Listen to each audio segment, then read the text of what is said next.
Hallelujah, hallelujah, hallelujah. Life and life more abundantly. In Hebrews chapter 6, I've used this as an introductory precept before about the principles of the doctrines of Mashiach. It's the basic principles of the doctrines of Mashiach, the things that we should know. A lot of people don't know the basic principles of the doctrines of Mashiach, and they want to know about the giants. They want to know, about the angels, and they want to know all this other stuff. But there's some simple principles that it says everybody ought to know. And if we don't know those simple principles and we just want to know giants and stuff, it's like our focus is in the wrong direction. So it says, therefore, leaving the principles of the doctrine of Mashiach, let us go on unto perfection, not laying again the foundation of repentance from dead works and of faith toward Elohim. Is the foundation that gives us perfection. Okay, verse 2 of the doctrine of baptisms and of laying on of hands and of resurrection of the dead and of eternal judgment. And this will we do if Elohim permits. So not laying again the foundation of repentance from dead works and of faith towards Elohim, and so we've covered those two so far. The doctrine of baptisms, I put out a message about that recently too. The doctrine of laying on of hands, have not covered that one yet. The doctrine of the resurrection of the dead and the doctrine of eternal judgment. So today, Mishpacha, I want to cover the doctrine of resurrection of the dead. Let me see who my Bible scholars are in here today. Anybody, tell me what Mashiach's first miracle was. You can put it in the chat or you can unmute and say it. Water to wine. There you go, water to wine. He was at a party, a wedding, in a place called Cana. I think it's in John chapter 2, where they ran out of wine. And it's like, man, Miriam, go see if your son Yahusha can go ahead and be the bartender for us today. But he went on ahead and he did it and everything. And so water to wine, it became the first miracle in John chapter 2. Now, Bible scholars, does anybody know what the second miracle of Mashiach was? John chapter 4, verse 46. It says, so Yahusha came again into Cana of Galilee, where he made the water wine. And there was a certain nobleman whose son was sick at Capernaum. Verse 47, when he heard that Yahusha was come out of Judea into Galilee, he went unto him and besought him that he would come down and heal his son, for he was at the point of death. Then said Yahusha unto him, except you see signs and wonders, you will not believe. And it's sad that sometimes, unless some folks see some signs and some wonders, unless something pops up in the sky and stuff like that, they're not going to believe nothing, because they can't simply believe just for the sake that the word actually said it, and that this word is actually the word of the Most High Yah. But Mashiach called him out and said, except you see signs and wonders, you will not believe. You got to see something. The nobleman said unto him, sir, come down ere my child die. He's like, look, my son is dying. Please, mister, come down. Yahusha said unto him, go your way, your son liveth. And the man believed the word that Yahusha had spoke unto him, and he went his way. So Mashiach told him, go ahead, your son's going to live.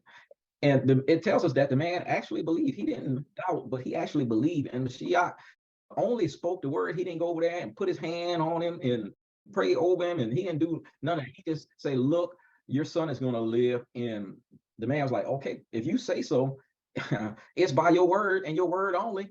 I believe it. I believe it. And so he went on his way, because he was going to see his son again alive. He believed that. Verse 51. And as he was going down, his servants met him and told him, saying, your son liveth. Then inquired he of them the hour when he began to amend, when he started feeling better. And they said unto him, yesterday at the 7th hour, the fever left him. So the father knew that it was at the same hour in which Yahusha said unto him, your son lives. And himself believed, and his whole house. The father knew that the same time, that's within the same time that Mashiach said, your son is going to live, his son actually started feeling better. As a result, it says himself believed. Now, he believed for the miracle, but now he's believing in something or someone else, and that's Mashiach himself. And not only him, but his whole house believed. Verse 54, Akakayim, this is again the second miracle that Yahusha did when he was come out of Judea into Galilee. So this is miracle number 2 Now, you know, Bible scholars, you can mark it down. This was the second miracle of Mashiach. First one was changing water into wine. Second one, John chapter 10, 22, I forgot. Second miracle was healing this man's son, this ruler's son, who was about to die. His son was about to die. Mashiach said, hey, he's going to live. Don't worry about it. And the man believed, went over there and found his son feeling okay, feeling good. And found out at the same time Mashiach said, your son is going to be okay, was the same time he actually started feeling okay. Here you go. Mashiach is in Jerusalem. It tells us now in John chapter 10, verse 22. It says, and it was at Jerusalem, the feast of the dedication. And it was winter. And Yahusha walked in the temple of Solomon's porch. Then came the Yehudim round about him and said unto him, how long do you make us doubt? If you be the Mashiach, tell us plainly. So they was all up on Mashiach talking about, man, look, if you're a Mashiach, tell us plainly. Stop messing around and doing all these miracles and things we can't do. And, you know, I mean, walking on water and all this other stuff, healing people and blind eyes and all. How we going to know if you Mashiach unless you tell us? Mashiach has said, unless you see something, you won't believe, when he was talking to the ruler whose son was sick. Then he just spoke a word and the son healed. Now he's over here with people they don't want to see no miracles because they done seen hundreds of them from Mashiach already. But for some reason now, in their mind, they just want him to say he's Mashiach. That's right, Akakai. They don't want to believe. And it don't matter what he would have told them, they wouldn't believe. I mean, if you can't believe somebody walking on water, if you can't believe somebody that's healing this man's son with a word, if you can't believe somebody that says, get up and walk, the woman with the issue of blood touched the hem of his garment, touch his fringes, and she's healed. All of these things occur, and they don't believe none of that. They want to, okay, just tell us. I mean, I don't know what our forefathers and mothers was on back then. I don't think crack came along till 1980s or something, but it was like, what was wrong with them that they just couldn't put two and two together? Can you walk on water? Can you heal blind eyes? Can you cause the lame to walk? Will the lepers get cleansed because you said so? It's like, well, what's going on? So in John 10, 24, the Yehudim came round about him. They surrounded him. They was like putting the pressure on it. Like, you gonna tell us how long do you make us to doubt? If you are Mashiach, tell us plainly. Tell us plainly.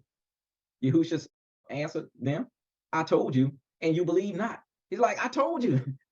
And that's what I was reading in Ecclesiastes 5. It's like, these folks, they were so set in their ways. They had so much biases that even if you told them the truth, they couldn't receive it because they just didn't have the understanding that they needed to have. They read the book, they, you know, put in some work here and there. But man, it's like, Mashiach's like, I told you, and you believe not.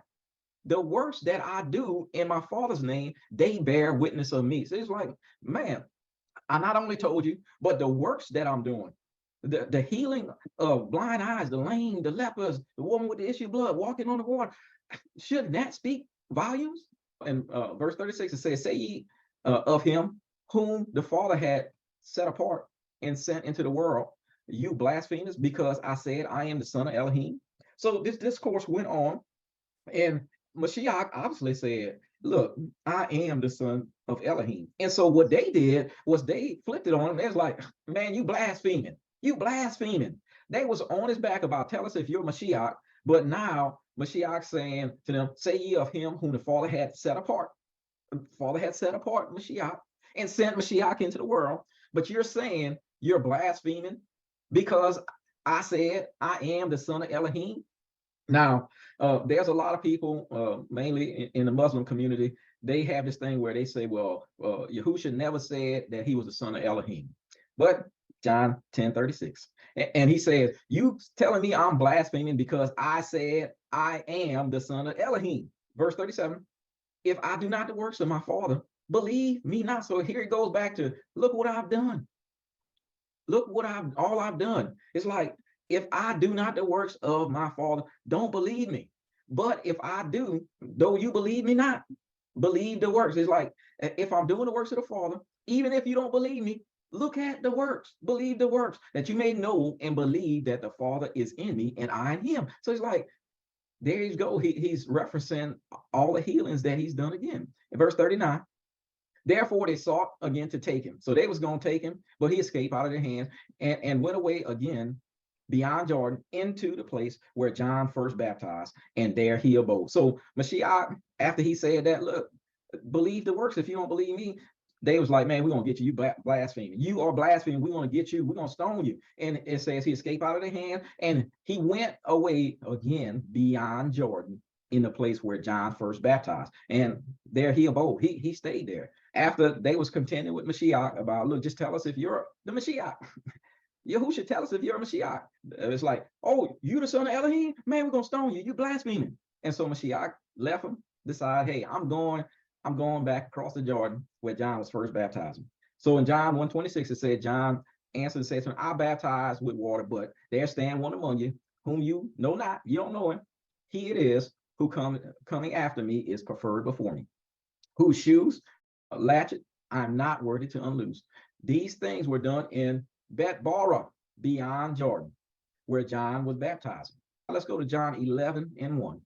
So we find out that Yahusha was in Jerusalem for the Feast of Dedication, and that's where they jumped him and said, hey, tell us if you're the Mashiach.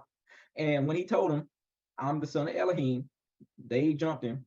And it's like, we're going to stone you because you're blaspheming. So Mashiach left there and he went to Bet-Bara, beyond the Jordan, where John was first baptized. John 11:1, a certain man was sick, named Lazarus. Lazarus means helped of Elohim.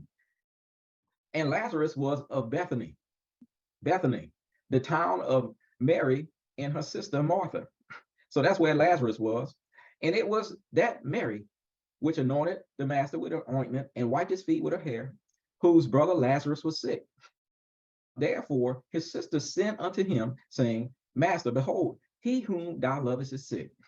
So they came and they told Yahusha, look, your friend Lazarus is sick. We know you love him, and we know that you heal so many other people. You heal a bunch of people before. You could come let him touch you, like the one with the issue of blood. You can come put your hands on him, like Jairus' daughter, who he rose from the dead. You could even speak the word like you did with that ruler's son. Remember that ruler's son, that second miracle? You could even just speak the word. Your friend is sick. What you gonna do? When Yahusha heard that, he said, this sickness is not unto death, but for the esteem, the glory of Elohim, that the son of Elohim might be glorified or esteemed thereby. So he was like, this sickness is not unto death. Lazarus will not die, but this will be for the Most High's glory and for the glory of the son of Elohim. When Yahusha said, look, this sickness is not unto death, people around they must say, okay, cool. You can count on Lazarus living. I mean, Lazarus got to be alive. He gonna live. Mashiach said it. It's gonna be true. And when I imagine that when some people heard that Mashiach said Lazarus ain't gonna die, they didn't even pray for poor Lazarus. They probably said, Mashiach said he ain't gonna die, man. That's good enough for me. Because some people, they ain't gonna pray anyway, but some people will stop and pray and be like, man, Abba, please heal Lazarus. He's sick. And we know you can do all things, healing. But when they heard Mashiach said Lazarus ain't gonna die, they're like, you know what? Lazarus ain't dying. Yeah, come on, let's go to the ball game. I mean, let's go do what we do. Let's go back to the barbecue. I mean, some people decide they're not gonna even pray for Lazarus. But in verse 5, now Yahusha loved Martha and her sister and Lazarus. Obviously, Yahusha knew them. They told him, the one you love in verse 3 is sick. So he obviously knew them, and he obviously had dealings with them. And verse 5 says he loved that family, Martha, her sister, and Lazarus. Probably knew them personally. But in verse 6, when he had heard, therefore, that Lazarus was sick, he abode 2 days still in the same place where he was. Now, somebody tell me, pop quiz, where was Mashiach at? Hint in John 1:28, that's right. Where he was baptized, where John was baptizing at, it was called Bet-Bara. It's east of Jerusalem. In John 11:6, when Mashiach heard that Lazarus was sick, he stayed in Bet-Bara for 2 days. 2 days. Then in verse 7, after that, said he to his disciples, let us go into Judea again. It's like, let's go back to Judea where they wanted to stone me, because I said I was the son of Elohim. Mashiach was like, let's go back to Judea where they were just trying to kill me because they said I was blaspheming for saying that I'm the son of Elohim. As a result, his disciples in John 11:8 tried to inject some common sense into Mashiach's brain. And his disciples said unto him, Master, look here, Master. The Yehudim of late sought to stone you. They was trying to kill you, and goest thou thither again? It was like, Master, let me have a word with you privately.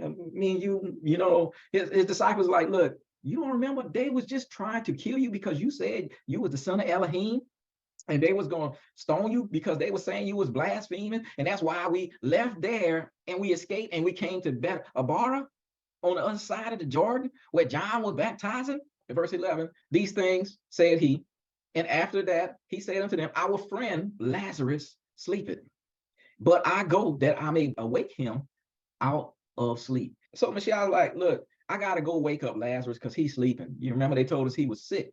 But Mashiach let them know why they had to return to Judea and risk stoning. Lazarus was sleeping. He don't have no alarm clock, and I got to wake him up.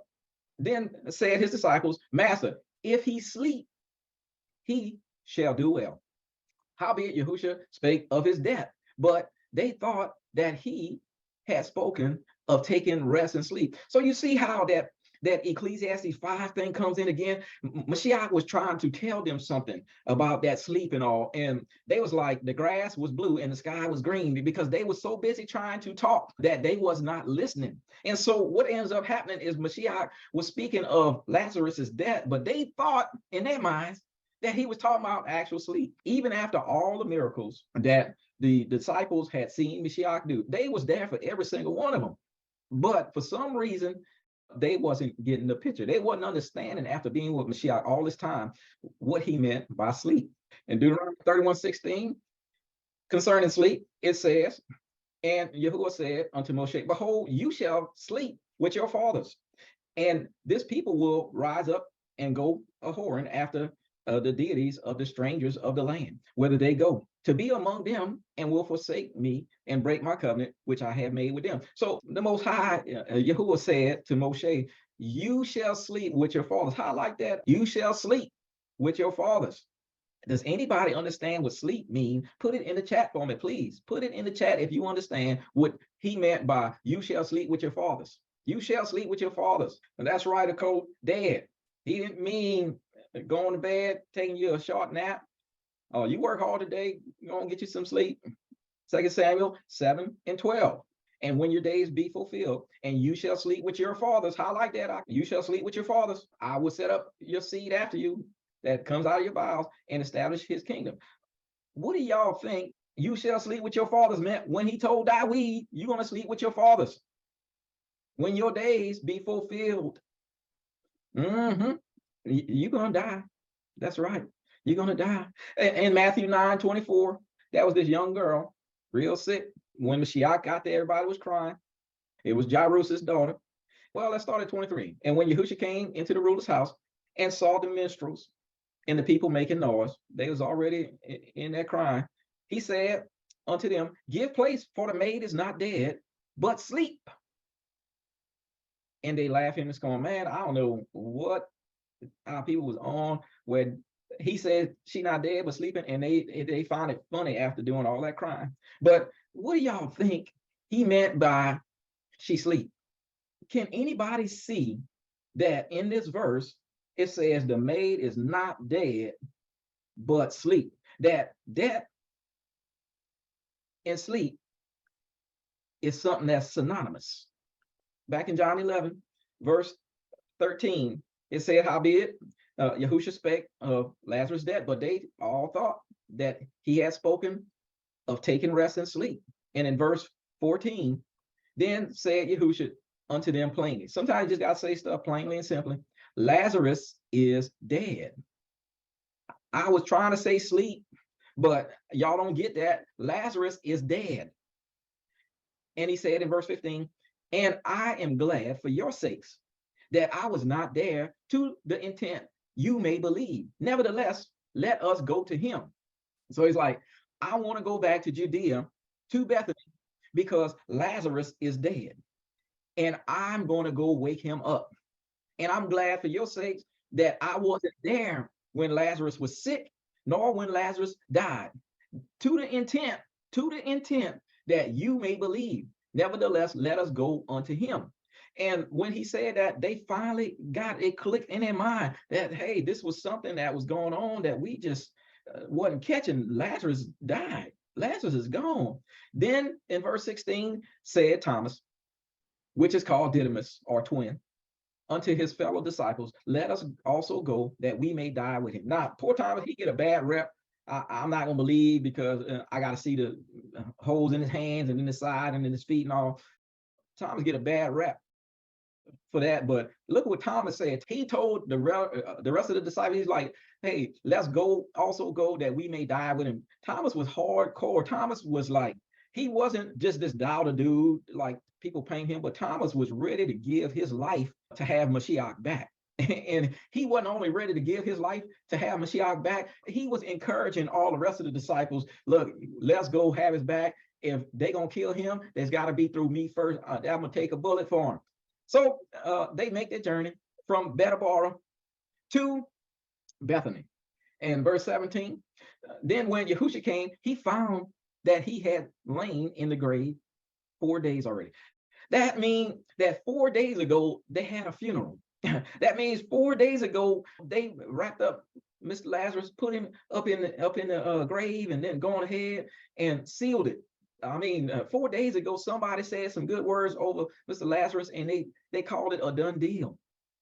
In John 11:6, it tells us that when Mashiach heard that Lazarus was sick, he stayed how many days in the same place? Put it in the chat. All right. He stayed 2 days. Keep that number in your head or write it down because we're doing some figuring now. In John 11:17, it said then when Yahushua came, he found that Lazarus had lain in the grave for 4 days already. How many days did Lazarus had been in the grave already? Put it in the chat. By the time they arrived from Bethabara, Lazarus was up in the grave for 4 days already. They missed the funeral. All right, here we go for the mathematicians in the house. How many days did it take Mashiach to get to Bethany from Bethabara? Let me see. How many days did it take for Mashiach to get where John was baptizing to Bethany? Man, somebody looking for a calculator. Oh, I see some answers. That's correct. It took him 2 days. Thus, if it took him 2 days and it was 4 days he was in the grave, and Mashiach heard that Lazarus was sick, and he stayed 2 more days. He heard Lazarus sick, he stayed 2 days, and it takes 2 days to get there. Had Mashiach left when he first heard that Lazarus was sick, if you could see that had he left, he would have got there before Lazarus died. Put me a Y in the chat. If you can't see it, put an N. If you don't understand, just put a U. But had Mashiach left when he first heard Lazarus was sick, it would have took him 2 days to get there. And Mashiach would have got there right at the point when Lazarus was about to die. I wonder why Mashiach purposely did that. And Mashiach said to his disciples in verse 14, Lazarus is dead. And then he said in verse 15, and I'm glad for your sakes that I was not there, to the intent that you may believe, because had I been there, you have seen me before heal people right and left. But you about to see something you had never seen before. And so Mashiach didn't just do that for his disciples. He did that for us too, that we might believe not just in that he could raise Lazarus up, but that we could believe in the resurrection power of our Mashiach for ourselves. And that's why he did that. Because if we're able to believe that this word is true, if we're able to believe that the word is true, we're going to believe that he rose Lazarus in the time that he did. So in verse 18, now Bethany was near unto Jerusalem, about 15 furlongs off. And many of the Judeans came to Martha and to Mary to comfort them concerning their brother. So Bethany was near to Jerusalem. And because Bethany was near to Jerusalem, which was a very short distance, a very short walk, many of the Yehudim from Jerusalem came to Martha and Mary to comfort them concerning their brother Lazarus. Some of these people that came from Jerusalem might have been the same folks. I guarantee you, it was some of them same folks that was telling our Mashiach, you blaspheming because you said you the son of Elohim. Some of the same folks that was trying to lay hands on our Mashiach and trying to say we're going to stone you because we think you blaspheming. Some of them same folks, Mashiach and his disciples had to escape from and run to Bethabara on the other side of Jordan because they was trying to kill him, because they didn't realize all of those miracles that he did proved that he was the Mashiach, because they couldn't do nary one of them. But those same folks that was trying to kill Mashiach, they was coming to Martha and to Mary to console them and comfort them concerning their brother Lazarus. That's why the disciples was like, let's not, man, Mashiach, let me have a word with you. Let's not go back over there. They was trying to kill you. So we found out that Martha, as soon as she heard Yahusha was coming in verse 20, went and met him, but Mary sat still in the house. So Martha heard Yahusha was coming, so she's like, I'm going to get that first. I'm going to talk to him and everything. Then in verse 21, then said Martha to Yahusha, Master, if you had been here, my brother had not died. Martha's like, you done healed many a folk, but you wasn't here for my brother. If you had been here, Lazarus would still be alive. Meaning he's dead now, and there ain't nothing else we could do. Because even you can't fix that. Even you can't fix that. Even if you the Mashiach, you can't fix that. In verse 22, but I know that even now, whatsoever you will ask of Elohim, Elohim will give it to you. I'm like, man, what is she requesting? She just said, if you was here, he wouldn't have died. Meaning there ain't nothing we could do about him coming back alive anymore because he dead now. There ain't nothing we can do about that. But I know that even now, whatsoever you will ask of Elohim, Elohim will give it to you. Like, what is she trying to say? What is she asking? What is she requesting? I mean, she's not requesting for Lazarus to come back alive. She's like, well, maybe make sure Lazarus make it in the kingdom. Since he ain't coming back to life, make sure he make it in the kingdom. So in verse 23, Yahusha said to her, your brother shall rise again. Lazarus will rise again, Martha. And Martha said unto him, I know that he will rise again in the resurrection at the last day. The Sadducees was a group of folks, and them Sadducees, they had a problem in Matthew 22:23. The same day came to him Sadducees, which say that there's no resurrection. And they started asking him about if a man died and his wife go with 7 brothers and all of that. But we can see clearly in Matthew 22:23 that the Sadducees say that there is no resurrection. They don't believe in the resurrection. Sadducees don't believe in the resurrection. But in John 11:24, Martha said to Mashiach, I know that Lazarus, he shall rise again in the resurrection at the last day. So what it told me that Martha wasn't following them Sadducees, you see, because they were sad, you see, because they didn't believe in the resurrection. But Martha actually believed in the resurrection, and Mashiach too, because in verse 23, Yahusha said unto her, your brother shall rise again. See, the Sadducees would have never made a statement like that, but Yahusha made a statement that your brother shall rise again. Martha said, yeah, I know he shall rise again in the resurrection at the last day. And so Martha and Yahusha gives us insight to the Hebrew perspective of death. They believed in the resurrection, unless they were sad, you see. I mean, unless they was a Sadducee. When would the resurrection take place? That's right, at the last day. So Martha's mind, she was like, there's nothing we can do. So when she was talking to Mashiach and said in verse 22, but I know that even now, whatsoever you will ask of Elohim, Elohim will give it to you. She was like, make sure that Lazarus get in the kingdom, Mashiach, because he ain't coming back to life, he gone. Her thoughts was that there was nothing that could be done after death until the last day at the resurrection. The Hebrew perspective is that there is a resurrection of the dead, and it occurs at the last day, Okay, in verse 25. So to Martha's comments, when she said, I know he's going to rise again in the resurrection on the last day, Mashiach like, I am the resurrection and the life, and whosoever liveth and believeth in me shall never die. Believe you this? Believe you this? He's like, do you believe what I just said? Do you believe the words that I just said? Because that's what it takes, is believing what I'm telling you. That's how it's going to happen. And so he's like, I'm the resurrection and the life. And he that believes in me, though he were dead, yet shall he live. If you believe in Mashiach, you're going to live. Mashiach asked him at the end of verse 26, do you believe this? She said unto him, yeah, master. Yeah, master. I believe that you are the Mashiach, the son of Elohim, which should come into the world. Now, I don't know if y'all noticed, but Martha didn't exactly answer the question that was stated to her. Martha, he asked Martha, he's like, I'm the resurrection and the life. And even though you're dead, if you believe in me, you're going to live. Do you believe that whosoever lives and believe in me won't die? That's what Mashiach was asking. That's the question. Martha, Martha is something else. Yeah, master, I believe you the Mashiach. Yeah, you the Mashiach, son of Elohim, will she come in the world? Yeah, I believe that. She didn't understand Mashiach's purpose, nor did she understand his mission. But after she said this, verse 28, it says, and when she had so said, she went her way. So he's like, yeah, master, I believe you Mashiach, the son of Elohim. Yeah, that you come in this world. All right, I'm seeing, I'm going to check on Mary. And she never did answer the question that whosoever believe in me shall never die. Do you believe this?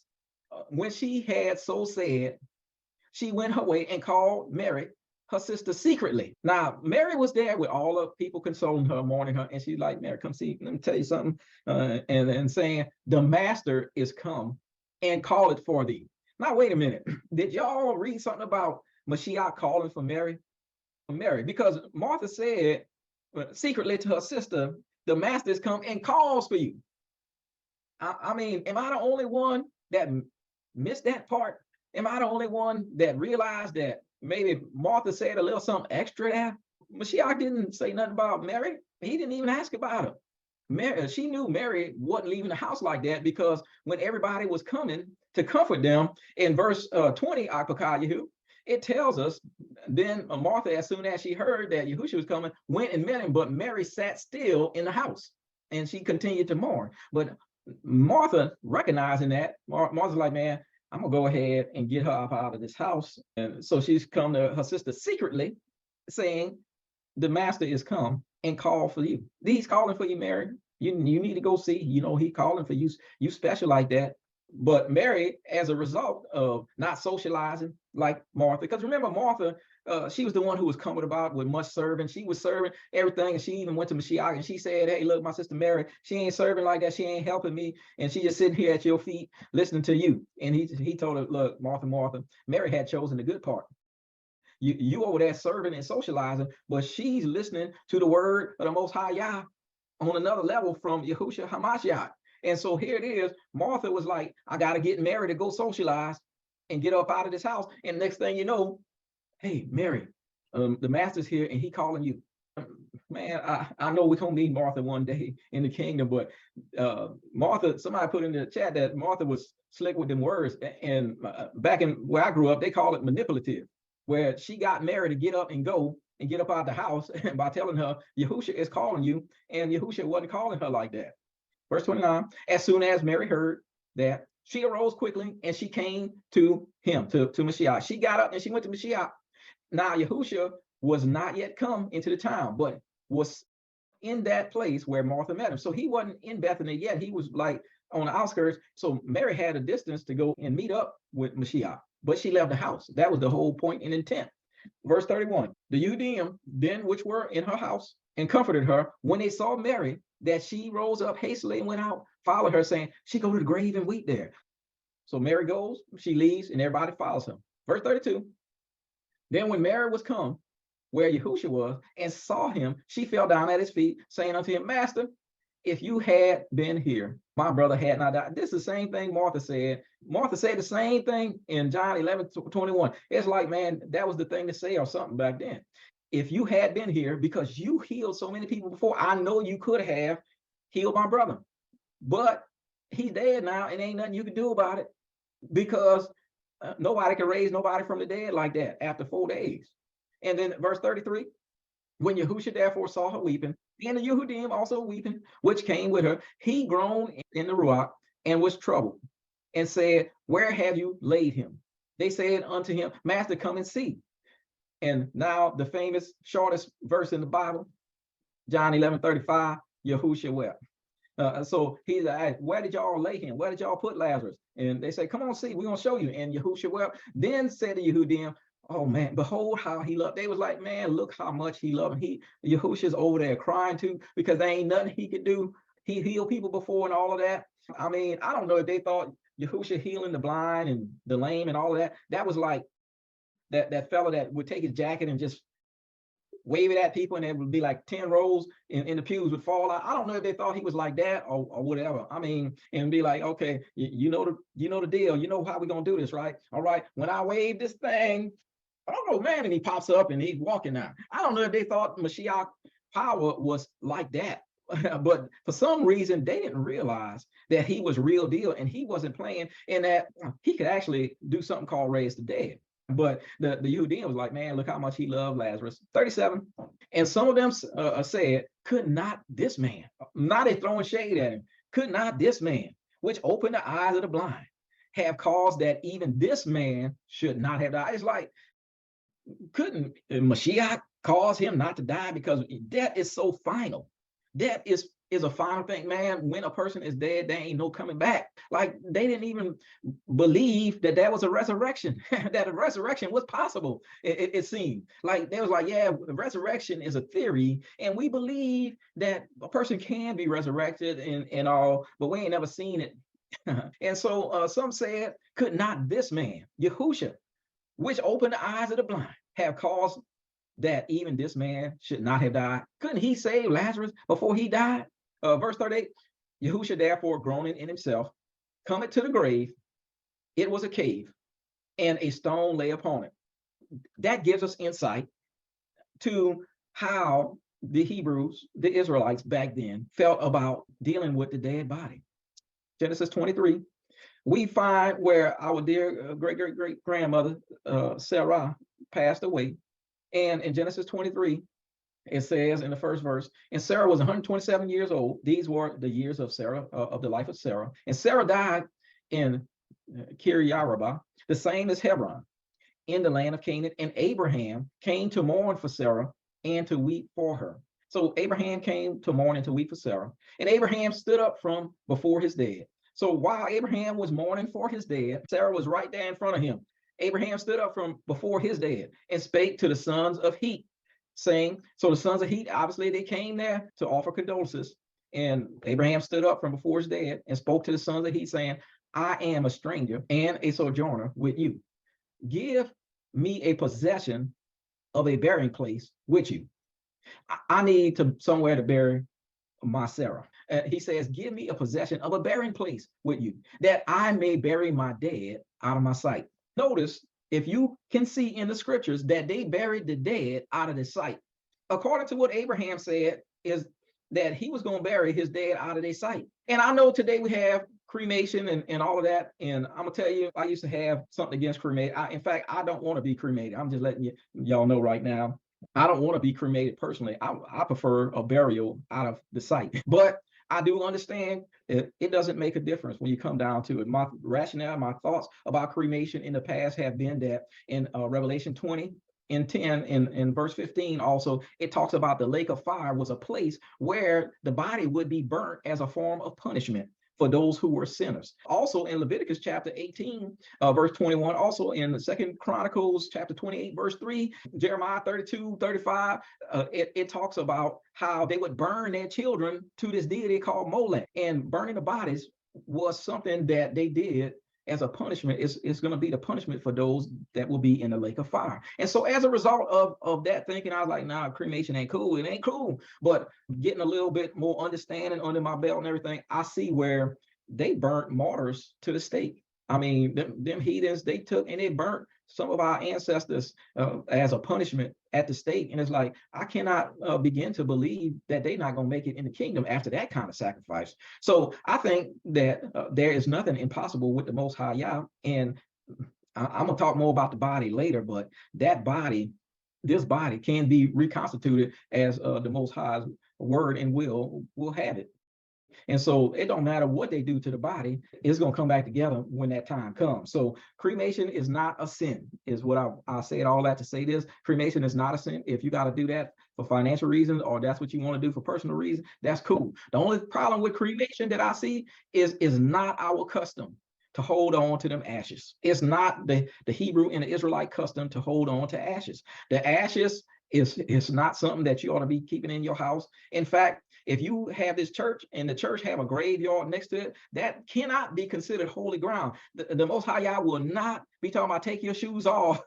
Take your shoes off. This is holy ground, and your church is here in your graveyard right next to it. Them dead bodies will not allow that piece of ground to be Kodesh. From my understanding, that the dead have to be buried out of the sight. Out of the sight is that if any of my loved ones would get cremated, them ashes would have to go and be spread somewhere, or they would have to be left somewhere out of my sight. They would not be up in my house, sitting on no shelf, or in no closet, or what have you, rolling with me like that. That's not what our people did. I wish I could say I apologize for somebody being offended, but I'm just giving y'all what the books say. If you think the sky's green and the grass is blue, go on with yourself. Go on with yourself like that. But that's cremation and everything. Abraham said, bury the dead out of my sight. But let's go back to John chapter 11, verse 38. We were talking about how Yahushua, grown within himself, came to the grave. It was a cave, and a stone lay upon it. So the Hebrews, they buried their loved ones in a cave. They buried them in a place out of their sight, like Abraham did with Sarah. Verse 39, Yahushua said, take ye away the stone. Martha, the sister of him that was dead, said unto him, she got to help him realize, because he obviously don't realize something. And she said, Master, by this time he stinks, for he had been dead 4 days. Y'all ever had somebody that would like state the obvious? We used to have this guy back in college. I'm not gonna say his name. We used to call him a motologist. A motologist is a master of the obvious. And so Martha popped up, and she was in full motology form, and she said the obvious to Mashiach. She said, Master, by this time he's thinking, for he had been dead 4 days. He'd been dead 4 days. I mean, Mashiach knew all that already. But in verse 40, Yahushua said unto her, said I not unto you that if you would believe, you should see the esteem of Elohim? Mashiach came back to her because she wouldn't answer the question, because Martha did not believe that. She didn't get it. Remember, she wouldn't answer the question. She's like, yeah, I believe you're the son of Elohim, that you the Mashiach, and everything. I believe that. But she wouldn't answer Mashiach's question. So here, Mashiach telling her, hey, said I not to you, didn't I tell you that if you would believe, you should see the esteem of Elohim? Then they took away the stone from the place where the dead was laid. And Yahushua lifted up his eyes and said, Father, I thank you that you have heard me. And I knew that you hear me always, but because of the people which stand by, I said it, that they may believe that you had sent me. So Mashiach prayed, and he made sure that he was praying where they could hear. He was like, I thank you that you hear me, and I know you always hear me, but because of the people standing by, I'm saying it out loud, that they may believe that you had sent me. And so Mashiach said his prayer, and then John 11:43, and when he had thus spoken, he cried with a loud voice, Lazarus, come forth. 3 simple words, Lazarus, come forth. And he that was dead came forth, bound hand and foot with grave clothes, and his face was bound about with a napkin. Yahushua said unto them, loose him and let him go. Lazarus came up out of that grave, bound hand and foot with his grave clothes on, with whatever suit he was wearing, and on his face was bound with a napkin. It said they was such in shock. They was like standing around and like with the mouth open and everything. Yahushua had to tell them, now go and loose him, go let him go. Many of them which had seen the thing believe on Mashiach, but some of them went their way to the Pharisees and told them what things Yahushua had done. And that's when they started plotting to kill him, because Yahushua had the power to raise the dead from the grave after 4 days, after the time period when they thought that nobody could come back, at a time period when they thought the body was stinking and there was no hope. Yahushua resurrected Lazarus from the dead, and now they went, and Caiaphas and them had a meeting to kill Mashiach. If somebody pops up like that today, They go to the hospitals and clean that place out, go up in there healing everybody. Man, Big Pharma and all of them, they would be, there'd be a hit on that person's head. Don't you go up in the hospital and start healing nobody, because man, they're gonna put a hit on you. All of that money lost. All of that money lost. And so here it was that Caiaphas and them, they wanted to kill Mashiach because he was doing something good. He was doing something for the people. Now, Mashiach often spoke in parables, and in Luke chapter 14, it begins a string of parables. It talks about the parable of what to do when you go to a wedding feast. Humble yourself, don't take the chief seats and all of that. The next parable in chapter 14 is about calling the poor people to your feast, and not just the do-good halves of the world, but call people who actually can benefit from a feast. In 14, also, it talks about the parable of the Great Supper. Everybody start making excuses. Then it talks about counting the cost. See, and that was the parable to us about how when you get in this thing, you better decide if you're going to be 100 or not, because at some point you're going to find out that you played around with this, but it ain't going to count for nothing if you're not all in. Got your hallelujahs going on, and you over here talking about Shabbat Shalom and stuff like that, and you end up taking that mark of the beast and all of that. I'm going to tell you what. None of that hallelujahs, none of those prayers, none of that reading, no fasting, none of that's going to count for nothing if you're not 100. So count the cost. And then it closes with the parable of the salt. If the salt loses savor, it's good for nothing. And we're supposed to be the salt. Chapter 15 starts with the lost sheep. The lost sheep is like he leaving 99 for the one. It's going to be a time when the 99 not going to get left for one knucklehead that don't want to stay in the book. That one lost sheep that's always running out the camp, always going back to the world. He going to say to that lost sheep, just like he said to Judas, he's like, go on and do what you can do quickly. He going to tell that to that one lost sheep. So you better be 100. You better make sure you 100 and not playing around with this thing. Then it turns to the lost coin in chapter 15. The prodigal son is the conclusion of the parables in chapter 15. Then more parables in chapter 16. It talks about first the unjust steward. Luke 16, verse 19. It says this in Luke 16, 19. There was a certain rich man which was clothed in purple and fine linen and fared sumptuously every day. And there was a certain beggar, named Lazarus.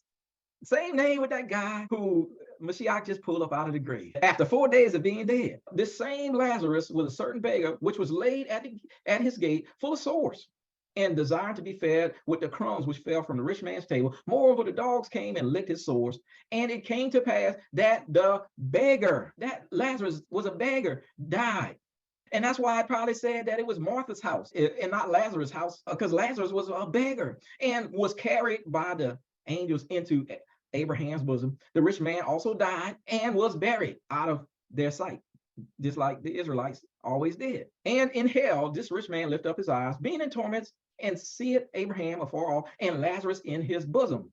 He was like, Lazarus is being catered to, and I'm not. But he was so used to seeing Lazarus begging and not having the best of things. Verse 24, and he cried and said, Father Abraham, have mercy on me. Me, what about me? And send Lazarus, that beggar, that he may dip the tip of his finger in water and cool my tongue, for I am tormented in this flame. Man, there was some flames going on, but I want you to send Lazarus. How like send Lazarus? Send Lazarus. Look, I was rich. I had good all my days, but send Lazarus, that beggar, and let him dip his finger in the water and cool my tongue, because this fire is hot. It's hot. Send the one Lazarus to do something for me that I ain't never did nothing for. But Abraham said, son, you are a child of Abraham. Remember that you in your lifetime, when you was living, received your good things, and likewise Lazarus evil things. But now he is comforted and you are in torment. The roles have been reversed. And besides this, between us and you, there's a great gulf fixed, so that they which would pass from here to you cannot, neither can they pass to us which would come from there. Then he said, I pray thee, therefore, Father, that you would send him to my father's house. Look, if he can't come help me, send him to those who I love. Send him to my daddy's house. For I have 5 brothers. I done talked about them 5 brothers before. I'm not going to go into it today, but it basically is talking about the kingdoms of the end of the world. I have 5 brothers, that he may testify unto them, lest they also come into this place. I don't want them to come to this place of torment and be here with me, being so hot and not having no water to drink. And Abraham said unto him, y'all know the story, they have Moses and the prophets. Highlight Moses and the prophets. They have Moses and the prophets. They have Moses and the prophets. Let them hear Moses and the prophets.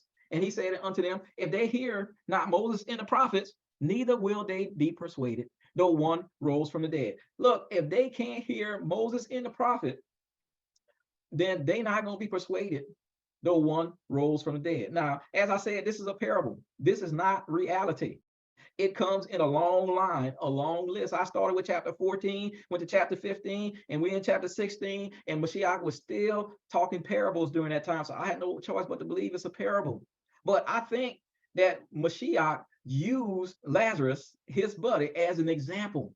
That Lazarus was a beggar. He used his friend Lazarus as an example. You know how sometimes you have this buddy and you got something negative to say to somebody and be like, yeah, I'm gonna just say, well, if Naama, do this, then, it ain't gonna look good or something like that, because I know Naama not gonna get mad with me for saying a story where she's in a negative light. I'm gonna say, I keep her, I Caillou, and I'm gonna use their name. So Mashiach was using Lazarus' name in the story because he knew that he would not get offended. But in this parable, Mashiach was telling was actually based on a future event that he told it in the past. And he was talking about this dude named Lazarus who was dead and who was up in this place called Abraham's bosom. And he told them, if you don't hear Moses and the prophets, then you won't hear one that come from the dead. Where can you find Moses and the prophets in this book? Anybody? Put it in the chat for me. Where can you find Moses and the prophets in the OT, in the Old Testament? Now, if you're a New Testament only person, man, this story here got to be one you got to avoid. If they don't hear Moses and the prophets,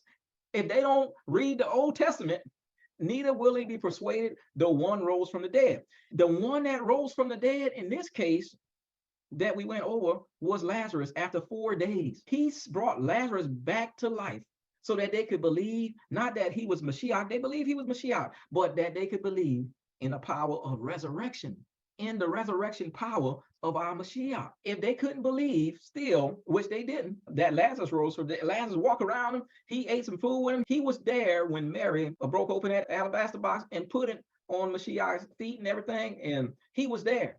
He was there. He ate with him at Simon the leper's house. If they couldn't believe Lazarus resurrected, the friend of Mashiach, they wasn't going to believe Mashiach resurrected. Because if you can't believe Lazarus resurrected after 4 days, how you going to believe Mashiach resurrected after 3 days and 3 nights? How you going to believe that? How you going to believe that? Okay, so Mashiach said all that in that parable to make a point. If you don't care, you're New Testament, whatever, anything but Israelite, you're just not going to get it. In John 10:10, Mashiach had a mission. And Mashiach's mission was to save us from our sins and also to bring us to a point where we could be resurrected and brought back to life. And in John 10:10, he said, the thief cometh not but for to steal and to kill and to destroy. I am come that they might have life and that they might have it more abundantly. That's the title of this message today. The title is Life and Life More Abundantly. John 11, verse 4. When Yahusha heard that his friend Lazarus was sick, this is what he said.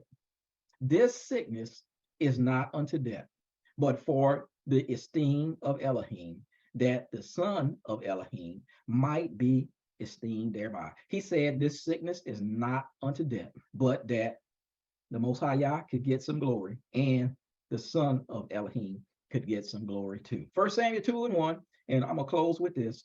Y'all remember this a code named Hannah? She couldn't have no children. The second wife, Peninnah, she kept on tripping and teasing her and everything and putting her down because she couldn't have children. But Hannah finally was promised a child whose name was Samuel.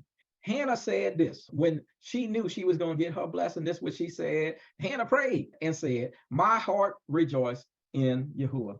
Mine horn is exalted in Yahuah. My mouth is enlarged over my enemies because I rejoice in your salvation. I'm going to tell you that Hannah, she was something else. Because she could not have children, she prayed and prayed and prayed and prayed for children. And Hannah got to the point where she was a prayer warrior. Hannah reached a level, y'all. And when Hannah prayed in this prayer and said, my heart rejoices in Yahuah, mine horn is exalted in Yahuah, my mouth is enlarged over my enemies because I rejoice in your salvation. Verse 6, she said in her prayer, it continues, Yahuah kill it and make it alive. Do you realize that Lazarus was allowed to die? He was allowed to die. Yahuah kill it and make it alive. Yahusha could have got there in time to heal Lazarus before he died. But it says Yahuah kill it and make it alive. He bring it down to the grave and bring it up. It's what we were saying. He said that this sickness is not unto death, but for the glory of Elohim, that the Son of Elohim might be glorified thereby. He was allowed to die and brought down to the grave and brought back up. Verse 7, Yahuah make it the poor. Lazarus was poor. It said he was a beggar. It said Yahuah make it the poor and make it rich. He bring it low and lift it up. He raised the poor out of the dust. He raised Lazarus out of the grave and lifted up the beggar. Highlight beggar. What we said Lazarus was? He was a beggar from the dunghill to set him among the princes and to make them inherit the throne of glory. For the pillars of the earth are Yahuwah's, and he had set the world upon him. He will keep the feet of his saints, and the wicked shall be silent in darkness. Like the rich man. The rich man, he was in a place of torment. He was trying to talk and get some perks where he was, but none of that was working for him because he couldn't get nothing. So he shall be silent in darkness, for by strength shall no man prevail. Look, strength nor money is going to help nobody when it comes to time for death, So today's lesson is called Life More Abundantly. It's part 1, talking about that. In this lesson today, we found out that our people believe in the resurrection, that the Israelites not only believe in resurrection, but they also believe in burying the dead out of their sight. They believe that the resurrection would occur on the last day. And also the Israelites believe that one day that they would come to life again. This is part 1. The next lesson is going to go a little more in depth, and we're going to get to answer some of the questions that you have and that I have pertaining to death and the resurrection. I want to thank y'all for joining us today. If you like today's message, consider supporting this work of the kingdom. We're putting out a lot of effort and a lot of study time and our own personal finances to put this on every week. I appreciate those who also help us in supporting with us, but also you can support us by liking the videos that we post on Vimeo. Goshen Group on Vimeo is free. You don't have to pay anything for it, or you can support us financially via Zelle or PayPal. Remember, Mishpacha, if you want life and life more abundantly, only what you do for the kingdom will last. So Torah Mishpacha and Ahaba.